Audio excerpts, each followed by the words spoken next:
안녕하십니까, 강원국입니다. 오늘도 슬픈 소식이 있네요. 금융 2대 대천재 해리 마코비츠 님이 돌아가셨습니다. 6월 22일 95세에 돌아가셨는데요. 금융 역사 2대 대천재 중 한 명이라고 저는 생각을 합니다. 한 명은 해리 마코비츠, 한 명은 벤저민 그레이엄이라고 제가 생각을 하는데요. 왜 해리 마코비츠가 2대 대천재 중에 한 명인가? 저는 워렌 버핏은 금융과 투자의 천재라고 생각을 하는데 대천재 정도 축에 들지는 못한다고 생각을 합니다. 일단 벤저민 그레이엄은 무에서 유를 창조를 했죠. 가치 투자, 퀀트 투자, 행동주의 투자, 해치펀드 구조도 만들었고 CFA 시험도 만들었고 버핏도 키웠죠. 버핏은 저는 천재라고 생각은 하지만 그레이엄과 퓨셔한테 많은 걸 배웠다라고 생각을 하고 그거를 실천을 잘했다라고 생각을 합니다. 그리고 해리 마코비츠가 있는데 네, 이분은 자산 배분의 아버지, 포트폴리오 이론의 아버지라고 볼 수가 있어요. 1940년대 말 20대 초반인 마코비츠는 박사가 되고 싶었습니다. 시카고 대학에서 지도 교수를 기다리고 있었는데 옆 사람이랑 얘기를 하게 되죠. 그 옆 사람은 주식 브로커였습니다. 주식 브로커는 마코비츠에게 역대급 팁을 줍니다. 자네 논문을 쓴다고. 혹시 주식시장에 대해서 써보는 것이 어떤가? 라고 팁을 딱 줬는데요. 마코비츠는 교수 만나기 전에 아무 아이디어가 없었기 때문에 교수한테 그거를 제안을 했고 교수도 주식을 굉장히 좋아해가지고 그거 좋은 것 같아 주식 논문 쓰세요 라고 했습니다. 그래서 1952년에 마코비츠가 Journal of Finance에 이 포트폴리오 셀렉션이라는 논문을 발표를 하고요. 1955년에 박사 학위를 받고 1990년에 노벨상을 받게 되는데요. 참고로 이 논문이 딱 12페이지인데 읽어보시면은 무슨 말인지 전혀 알아들을 수가 없습니다. 수학이 굉장히 많이 들어가 있거든요. 저도 읽으면서 이게 뭐야 했습니다. 자, 제가 어렸을 때는요. 아니 뭐 저 정도로 노벨상을 받나, 아니 12페이지 논문으로 노벨상을 받는다고 이게 말이 되는가 라고 생각을 했었는데 제가 이제 지금은 어리지 않잖아요. 이제 40대가 되니까 수천 년에 한 번 나올 천재, 금융제 2대 대천재 중에 한 명이라고 저는 생각을 합니다. 왜냐면 자산 배분 이론이라는 것은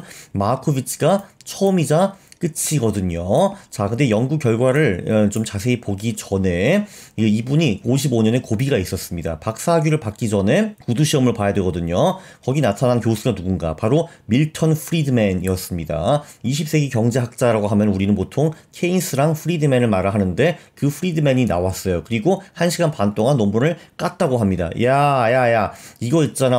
경제학 논문도 아니고 경영학도 아니고 수학도 아니고 통계학도 아닌 것 같고 소설도 아니고 이런 거 써가지고 너 박사학위 받아간다고? 이게 말이 되냐? 하고 1시간 반 동안 깼다고 합니다. 그래서 마코비츠는 손에 땀이 흥건히 이제 지고 아니 내가 몇 년 동안 연구했는데 나 박사 못 되는 거야?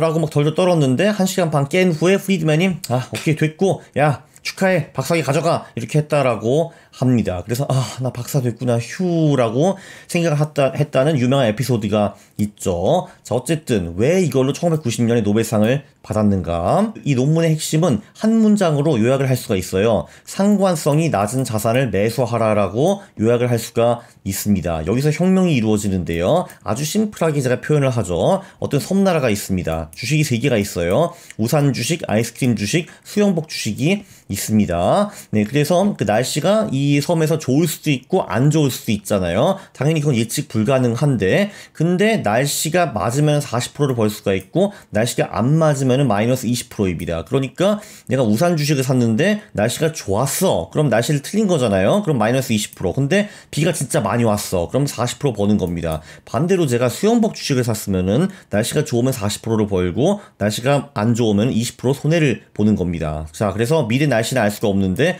어떤 주식을 사야 하는가, 어떻게 하면 내 리스크를 최소화할 수 있는가 한번 생각을 해보세요. 3초 드립니다. 3, 2, 1, 0. 정답은 우산 앤드 아이스크림 또는 우산 또는 수영복 또는 우산 주식 50% 아이스크림 수영복 주식을 각각 25%를 사야 됩니다. 예를 들면 우리가 우산 주식을 사고 아이스크림 주식을 사잖아요. 자, 그러면 날씨가 좋으면은 우산 주식은 떨어지겠지만 아이스크림 주식은 오릅니다. 날씨가 나쁘면은 우산 주식은 오르고 아이스크림 주식은 떨어지겠죠. 그래서 우리는 날씨가 좋든 나쁘든 무조건 10%를 벌게 되는 겁니다. 자, 우산 주식 100원이 이제 여기서는 80원이 되잖아요. 그리고 이제 그 아이스크림 주식은 140원이 됩니다. 그래서 우리 200원이 220원이 되기 때문에 우리는 10%를 벌게 되는 거죠. 그렇죠. 날씨가 나빠도 똑같습니다. 날씨가 좋든 나쁘든 우리는 거의 예금처럼 10%를 벌어가는 거예요. 자, 그 이유는 뭐냐 하면은 우산 주식과 아이스크림 주식의 상관성이 반대이다. 마이너스 1이다. 이겁니다. 그러니까